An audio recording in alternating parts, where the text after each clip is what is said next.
Assalamualaikum warahmatullahi wabarakatuh. Salam sejahtera buat kita semua. Salam Om Swastiastu, Namo Buddhaya, salam kebajikan. Berjumpa kembali dengan kami di Awi Family.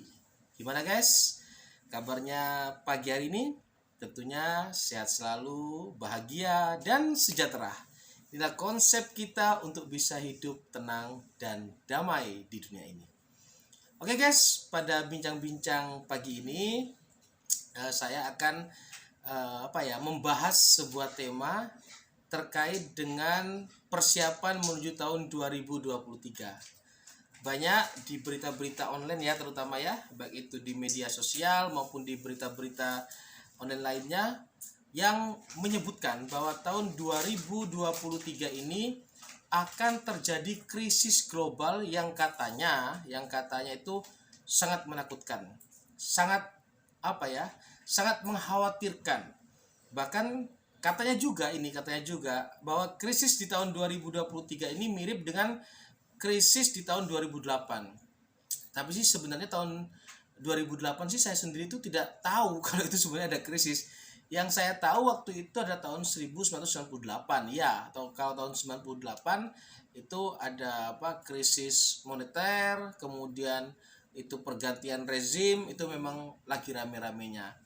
Tapi kalau krisis tahun 2008 saya sendiri tidak merasakan sih seperti apa krisis tahun 2008 itu. Cuman katanya berita-berita bahwa tahun 2008 saat itu terjadi banyak kenaikan harga, katanya seperti itu. Nah, di tahun 2023 banyak yang mengatakan bahwa hampir seluruh negara di dunia ini akan mengalami krisis yang sangat serius. Salah satunya adalah krisis pangan. Nah, kalau kita berbicara masalah krisis pangan, harusnya negara kita Indonesia ini tidak perlu khawatir. Harusnya. Karena negara kita adalah negara agraris, negara agraria. Dan harusnya mulai saat ini lahan-lahan tidur, lahan-lahan hijau harus benar-benar kita optimalkan sebaik mungkin. Dan mungkin ya, ini usul saja sih, pendapat saya pribadi, untuk izin-izin pendirian seperti perumahan, mall dan sebagainya yang itu menggunakan lahan hijau harusnya dibatasi. Supaya apa? Supaya kita itu bisa untuk persiapan ketahanan pangan. Cuman permasalahannya di sini adalah petani. Nah, banyak anak-anak muda kita ini jarang tertarik untuk menjadi petani. Karena mungkin mereka-mereka itu termasuk saya itu melihat bahwa profesi petani itu kurang menjanjikan, kurang mengenakan, atau bahkan boleh kita katakan cenderung kehidupannya itu di bawah ekonomi pada umumnya. Yang ekonominya kurang beruntung lah, boleh dikatakan seperti itu. Kalau kita melihat pada umumnya, yang kaya siapa? Yang kaya adalah tengkulak, tentunya kan, yang kaya tengkulak, maklar dan sejenisnya. Nah, petaninya sendiri itu kalau kita lihat ke desa-desa dan sebagainya, nelongso lah, kasihan kalau kita melihat kehidupan ekonominya dia. Nah, harusnya kalau kita memang katakanlah tahu tahun 2023 ini akan terjadi krisis ketahanan pangan atau krisis global atau krisis yang sangat serius. Nah, tentunya kita harus bisa mempersiapkan diri mulai saat ini. Terkait dengan ketahanan pangan, sebenarnya kita ini bisa untuk menangkis itu semua. Dengan syarat adalah benar-benar terjadi pemberdayaan masyarakat. Terutama adalah pemberdayaan ibu-ibu rumah tangga. Kita tahu ya bahwa rakyat kita itu jumlahnya banyak. Kurang lebih ada 270 juta rakyat. Nah, setiap orang kan tentunya punya rumah.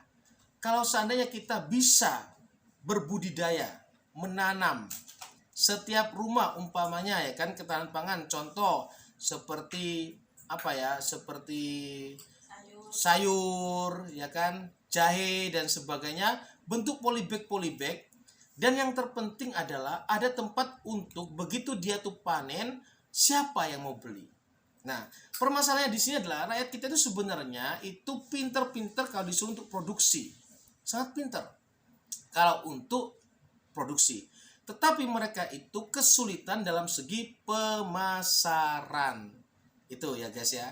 Jadi mereka itu sangat-sangat susah kalau disuruh untuk menjualkan, sehingga fasilitas itu bisa digunakan oleh para tengkulak-tengkulak untuk menentukan harga, yang kadang-kadang juga membuat sesek membuat sesak para petani-petani di lapangan. Kenapa saya bisa berbicara seperti itu? Karena beberapa kali kami itu pernah terjun ke petani-petani langsung. Ada jejak rekamnya, kita pernah ke petani-petani langsung menanyakan sebenarnya itu apa sih yang terjadi, kok seperti ini, profesi pertanian ini jarang dilirik oleh anak-anak muda. Ya tentunya karena memang pendapatannya itu pas-pasan, bahkan bisa jadi dia juga rugi. Karena apa? Tidak ada kepastian harga kalau sudah kena tengkulak. Nah, harapan daripada petani-petani itu adalah jika dia sudah produksi, sudah pasti ada yang mau beli. Contoh sayur. Sayur itu kurang lebih berapa Bunda panennya? 30 hari ya? 38 hari sampai 30 hari. Oke lah, mungkin satu bulan ya, 1 bulan. Nah, mereka tuh bisa menanam bayam, sawi dan sebagainya itu bisa, merawatnya pun juga bisa. Tetapi begitu dia tuh panen, ya kan? Bisa-bisa dia tidak laku kalau tidak ada tengkulak yang beli. Nah, ini fasilitas itu yang diinginkan oleh para petani. Kalau seandainya pemerintah hadir sebagai yang katakanlah yang mengakomodir, sehingga pemerintah itu membeli langsung entah itu pemerintah desa, pemerintah kabupaten kota, atau pemerintah provinsi, atau mungkin bisa membuat stand-stand di mana itu wajib diisi oleh para petani atau kelompok tani. Contoh seperti grosir buah dan sayur. Nah, grosir buah dan sayur itu langsung diisi oleh petani atau kelompok tani, sehingga terjadi hubungan langsung antara petani dengan konsumen yang bisa beli.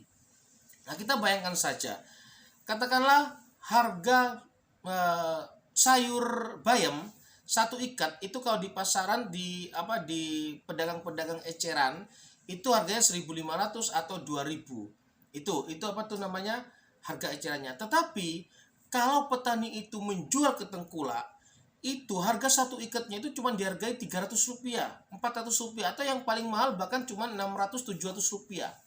Bayangkan selisih harganya sangat jauh sekali. Sementara dia dalam menanam, dalam merawat harus memerlukan tenaga, waktu, terus bibit, pupuk, pengairan dan sebagainya, sehingga hasilnya sangat mepet. Nah, kalau seandainya pemerintah itu memfasilitasi, entah dia itu yang membeli semua dari petani melalui dinas pertanian atau dinas koperasi atau UMKM, atau dia itu memfasilitasi seperti grosir tadi itu, seperti grosir buah dan sayur untuk petani atau kelompok tani, sehingga terjadi hubungan langsung antara petani dan konsumen. Nah, itu mungkin menjadi profesi yang sangat menarik. Kenapa? Banyak menghasilkan uang. Nah, kalau kita berbicara masalah ketahanan pangan, tentunya secara hitung-hitungan negara kita insya Allah tidak akan mengalami kekurangan pangan. Karena walaupun jumlah penduduknya 270 juta, tapi kita itu adalah negara agraris yang dikelilingi oleh lautan. Kita tentunya tahu ya, kalau kita melihat para nelayan, ya kan, nelayan ngambil ikan di laut, ya kan, ngambil ikan di laut itu tidak perlu membibit terlebih dahulu. Yang penting punya fasilitas seperti jaring, seperti pancing, perahu, solar, dia tinggal ngambil dapat, kecuali kalau terjadi cuaca buruk dia tidak bisa melaut. Nah, kita sangat kaya dari sumber daya alamnya, kekayaan alamnya sangat luar biasa.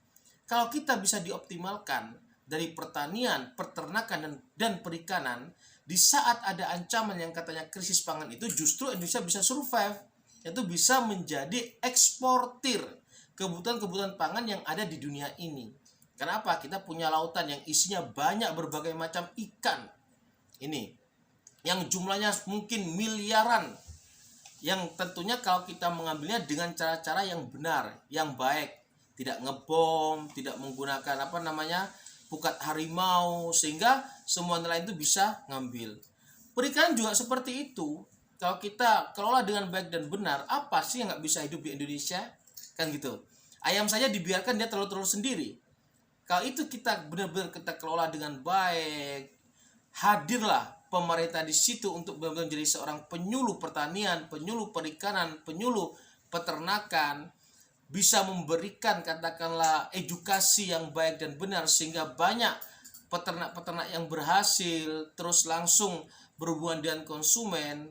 Wah, ini menjadi profesi yang sangat luar biasa. Karena apa? Karena yang ada di Indonesia ini sangat dibutuhkan di negara-negara lain. Ini ya guys ya.